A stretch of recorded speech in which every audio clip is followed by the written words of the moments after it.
Adja Ndeye Tické mi li jëkk maak moom noo bokk maam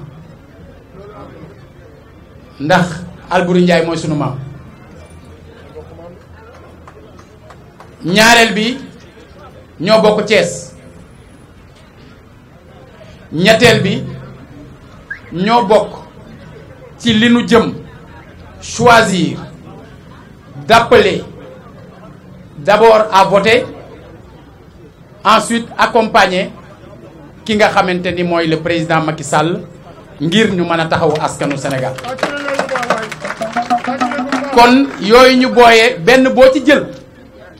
war naa mën a doy ngir ma ñëw wuy si ci woote bii mu woote tey rawatina nag bi ñett yooyu yëpp dajee ak yeneen yi feeñul ñu di leen wax ne dañu koy ñaanal ni ko sëñ Saliou Bousso defee léegi ndax tombee waral rafet gaaf ndax dafa ñëw sëñ Saliou ngir fekkee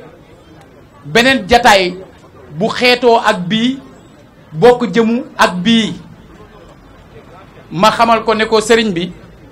dama balaa may dem ci jataay bi ma woote damay jiitu bi sama sœur woote ba noppi bu ko defee suñ demee saafonteek ñoom nga ñaanal leen ñu won nit ñi ne leen jóg nañu nag jóg nañu ndax joxante nañ loxo def nañ ticket lu dëgg dañoo def ticket na ñeneen ak ñeneen def ay ticket na ticket yi bëri ba mu mat bu ko defee ëllëg ñu àndandoo ñun ñëpp parrainé daal di ubbi nag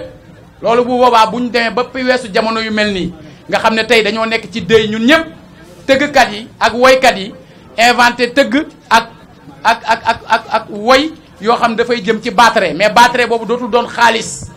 dootul doon CFA ndax booy batterie ci kanamu nit ñi dañ lay mere ndax ñu ëpp amuñu lu ñu lekk amuñu lu ñu naan kon lan la ñuy batterie nañu batterie ay fiche na ku nekk dem ci terrain bi dajale say fiche bu ñu wooteetee manifestation ñuy batterie ay fiche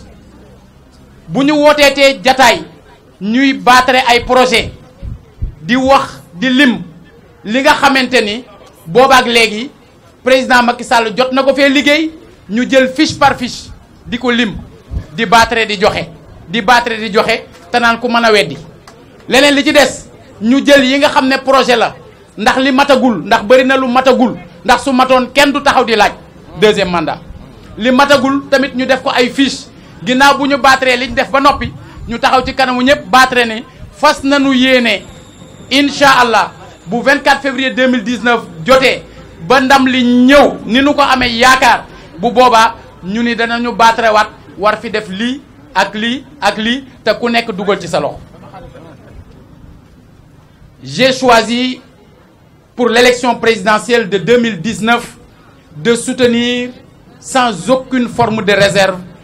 Macky Sall. Je l'ai dit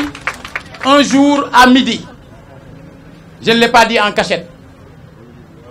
Je l'ai dit en conférence de presse. J'ai organisé une manifestation par la suite, le 25 février 2018, sur la promenade des Thiessois pour réaffirmer cet engagement clairement devant les Thiessois et devant les Sénégalais. Je n'ai pas le droit de laisser tomber le combat de toute une vie que le mérite de mener vaut autant que celui de l'emporter. Nous avons juste choisi de changer de manière de restituer ou de restitution de nos convictions. Nos convictions sont restées intactes, c'est-à-dire que nous devons être à côté de notre peuple. Nous devons soutenir notre peuple dans le domaine de l'éducation, dans le domaine de la santé, dans le domaine du logement, dans tous les domaines qui intéressent la vie quotidienne de nos concitoyens. Aujourd'hui, ma sœur, ma concitoyenne de Thiès, Ndeye Tické Ndiaye Diop, a décidé elle aussi de s'engager à soutenir le même candidat. Il est donc tout à fait normal que nous joignions nos forces avec tous les autres et toutes les autres qui ont pris les mêmes décisions et les mêmes engagements pour aller dans le sens fermement et dans la paix, dans la sérénité et la sécurité, dans le sens de soutenir et de faire gagner Macky Sall le 24 février 2019.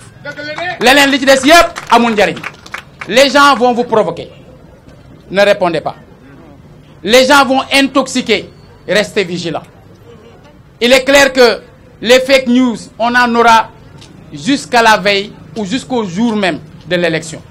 Il s'agira d'être vigilant, il s'agira de rester mobilisé, il s'agira de rester alerte autour de la direction de campagne, autour justement des mots d'ordre qui seront donnés par le candidat Macky Sall. Et je suis convaincu que le 24 février 2019, la victoire sera nôtre.